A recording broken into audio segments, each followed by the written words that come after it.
পরশুদিন রাতে বিশাল ভয়ানকভাবে এই গ্যাস ট্যাঙ্কারটার পাল্টি হয়েছিল নোয়াপাড়া হাই স্কুল গেটের সামনে। আর ভাই অনেক বড় দুর্ঘটনার হাত থেকে কিন্তু বেঁচে গেল এলাকাবাসী। তো সেটাই দেখতে আমি চলে গেছিলাম কিভাবে কি হয়েছিল এবং কিভাবে পাল্টি হয়েছিল সমস্ত কিছু আজকে তোমাদের সঙ্গে শেয়ার করব। তো গাইস আমাদের এখানে একটা ছাই ট্যাঙ্কির গ্যাস ট্যাঙ্কির পাল্টি হয়েছে, তো সেটাই আমরা দেখতে যাচ্ছি শামীম মামু আর আমি।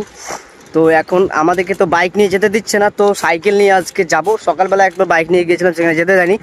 তো এখন আমরা সাইকেল নিয়ে যাব। দেখতে পাচ্ছ পুরো রাস্তা জুড়ে একদম জ্যাম জ্যাম জ্যাম। এদিকে দেখতে পাচ্ছ একদম পুরো রাস্তা জ্যাম, একদম পুরো সিল করে দিয়েছে পুরো রাস্তা। ঠিক আছে, হয়েছে তোমার নপাড়া হাই স্কুলের গেটের ওখানে একদম পুরো গ্যাস ট্যাঙ্কার কালকে রাত্রে পাল্টি হয়ে গেছিলো। তো চলো এখন আমরা দেখতে যাবো। ঠিক আছে, এখন আমাদেরকে ঢুকতে দিচ্ছে কি দিচ্ছে না দেখতে জানতে পারবো। চলো। ব্রিজের কাছে একটা গাড়ি পাল্টি হয়েছিল আজকেও, সেখানে আজকে তো ব্রিজ এখানে হয়নি, আজকে হচ্ছে নপাড়া হাই স্কুল গেটের ওখানে। ঠিক আছে, ব্রিজে ওখানে একটা গাড়ির সামনেকার অ্যাক্সেল পুরো খুলে খসে পালিয়ে গেছিলো, তোমার যেগুলোতে সিলিন্ডার নিয়ে যাওয়া হয় না ওই গাড়িগুলোতে। ঠিক আছে, তো গাড়িটা কোনো রকমভাবে উদ্ধার হয়েছে এখান থেকে, তারপরে বড় বিপদ হয়ে গেল আবার নপাড়ায় আসবে। তো এখন আমরা যাচ্ছি, দেখা যাক যেতে দিচ্ছে কিনা। ঠিক আছে, তারপরে তোমাদেরকে রেজাল্ট দিচ্ছি। দেখো মামু যাচ্ছে সাইকেলে চালিয়ে।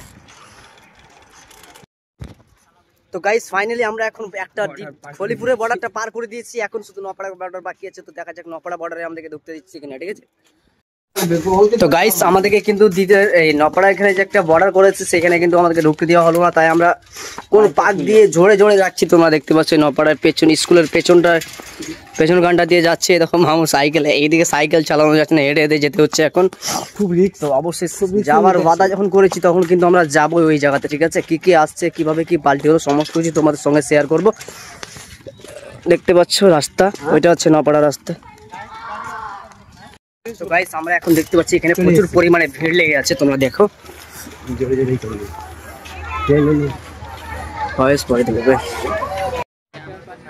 তো গাইস এখানে এসে দেখতে পেলাম দুটো ফায়ার ব্রিগেড এসেছে, ফায়ার ব্রিগেড যাই হোক যা বলে। তো আর অনেকগুলো ক্রেন এসছে, 3-4টে ক্রেন নিয়ে আসা হয়েছে, আর ফায়ার ব্রিগেডগুলো নিয়ে এসেছে যাতে কোনোরকমভাবে যাতে আগুন না লাগে। ঠিক আছে, যদি আগুন লেগে যায় তো এগুলো দিয়ে এমার্জেন্সিভাবে নিভানো যাবে। আর সবথেকে বড় কথা হচ্ছে এর 200 মিটার আগেই কিন্তু একটা গ্যাস অফিস আছে। ঠিক আছে, আর গাইস দেখতে পাচ্ছ এখানে কিন্তু প্রচুর পরিমাণে লোক এসেছিল, আর দূর থেকেই সবাই কিন্তু দেখছিল। তার গাড়িটার আশেপাশে কিন্তু কাউকে যেতে দিচ্ছিল না। আর যেখানে গাড়িটা পাল্টি হয়েছে তার পাশেই কিন্তু গ্যাসের একটা গোডাউন আছে, ইন্ডিয়ান অয়েল গ্যাসের। ঠিক আছে।